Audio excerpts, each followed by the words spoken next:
بسم اللہ الرحمن الرحیم۔ السلام علیکم ورحمۃ اللہ وبرکاتہ۔ الحمدللہ رب العالمین والعاقبۃ للمتقین والصلاۃ والسلام علی اشرف الانبیاء والمرسلین وعلی آلہ واصحابہ اجمعین، اما بعد۔ عن انس رضی اللہ عنہ قال قال رسول اللہ صلی اللہ علیہ وسلم یتبع المیت ثلاثہ ويرجع اثنان ويبقى واحد معه يتبع أهله وماله وعمله، ويرجع اثنان أهله وماله ويبقى واحد عمله، رواه البخاری۔ حضرت انس رضی اللہ تعالی عنہ کہتے ہیں رسول اللہ صلی اللہ علیہ وسلم نے ارشاد فرمایا تو المیت ثلاثہ، کہ میت کے ساتھ تین چیزیں جاتی ہیں۔ فیرجع اثنان، دو چیزیں واپس آ جاتی ہیں، اور ان کے ساتھ ایک چیز باقی رہتی ہے۔ یرجعان اثنان، دو چیزیں جو واپس آ جاتی ہیں وہ کیا ہے؟ اہلہ و مالہ، ان کے اہل و عیال، پڑوسی اور مال و دولت۔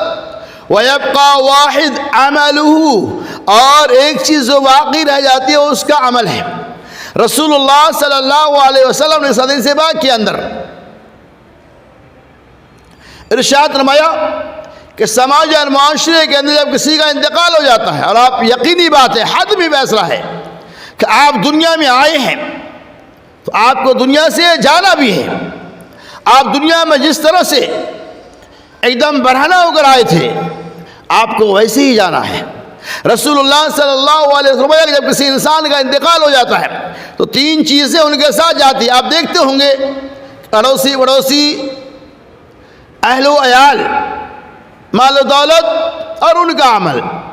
کفنانے دفنانے کے بعد، مٹی وغیرہ دینے کے بعد، اہل و عیال، مال و دولت، پڑوسی اڑوسی جو بھی ہے سب واپس آ جاتے ہیں۔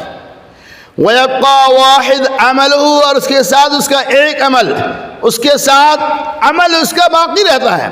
یعنی دو چیزیں تو واپس آ جائیں گی۔ اب مال و دولت آپ نے کروڑوں روپے کمایا، وہ آپ کے ساتھ جانے والا نہیں ہے۔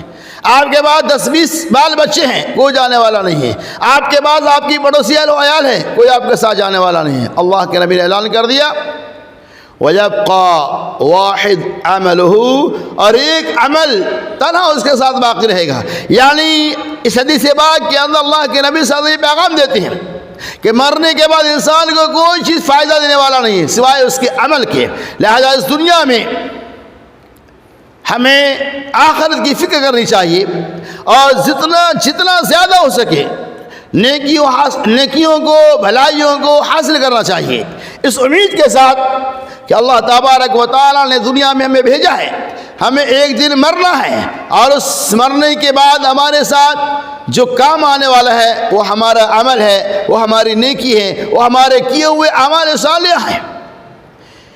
قبر کے اندر آپ کو تنہا جواب دینا ہوگا، کوئی اڑوسی، کوئی پڑوسی، کوئی زبانشی نہیں۔ آپ کو تنہا اس قبر کی تاریکی میں فرشتے کے سامنے سوال جواب ہوگا، اس سوال کا جواب آپ کو دینا ہوگا، اور وہاں وہی عمل کام آنے والا ہے جو آپ کے ساتھ موجود ہے، جو آپ اپنے ساتھ لے کر جا رہے ہیں، چاہے وہ خیرات ہو، صدقات ہو، عطیات ہو، روزہ ہو، نماز ہو، حج ہو، زکوٰۃ ہو، جو بھی چیزیں ہیں وہ ساری چیزیں آپ کے ساتھ جانے والی ہیں جو عمل کی شکل میں موجود ہے۔ اور جو چیزیں آپ نے دولت کی شکل میں دنیا میں چھوڑ دیا، اولاد کی شکل میں دنیا میں چھوڑ دیا، وہ یہی رہ جائے گا۔ اولاد اگر نیک ہے یقیناً وہ آپ کے لیے دعائیں کریں گی، ان کا ثمرہ آپ کو ملنے والا ہے۔ تو خلاصہ کلام یہ ہے کہ جب کسی انسان کا انتقال ہو جاتا ہے تو تین چیزیں ان کے ساتھ جاتی ہیں، دو چیزیں واپس آ جاتی، اور عمل خیر جو وہ انجام دیا کرتا تھا وہی عمل ان کے ساتھ جائے گا، اور وہی عمل انہیں کام بھی آنے والا ہے۔ اللہ تبارک و تعالیٰ کے عذاب سے وہی عمل صالح آپ کو بچانے والا بھی ہے۔